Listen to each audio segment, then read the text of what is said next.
দেখুন, multiplication short trick মানে গুণের সহজ নিয়ম দেখাবো।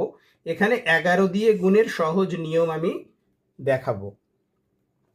11-র সঙ্গে একটা এক্সাম্পল নিলাম 35।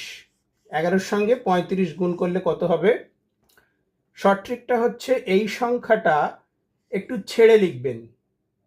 35 আছে, 3 আর 5 ছেড়ে লিখবেন, লিখে 3 আর 5কে যোগ করে দেবেন। 5 আর 3 8, তাহলে 385 হচ্ছে 11 আর 35-এর গুণফল। আরো দুটো একটা এক্সাম্পল দেখাই। 11-র সঙ্গে 24-এর গুণ। 24টাকে একটু ছেড়ে লিখতে হবে, 2 4 এইভাবে লিখলাম, 4 আর 2 6। একইভাবে আরেকটা করি। 11-র সঙ্গে 27-এর গুণ। 27টাকে ছেড়ে লিখলাম, মাঝখানে 7 আর 2 9 করলাম, তাহলে 297। আপনাদের জন্য একটা দিয়ে রাখছি, এটা করবেন, করে জানাবেন কার কত আসছে।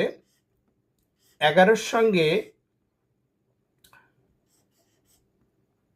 43-এর গুণ কত, এটা কমেন্টে জানাবেন।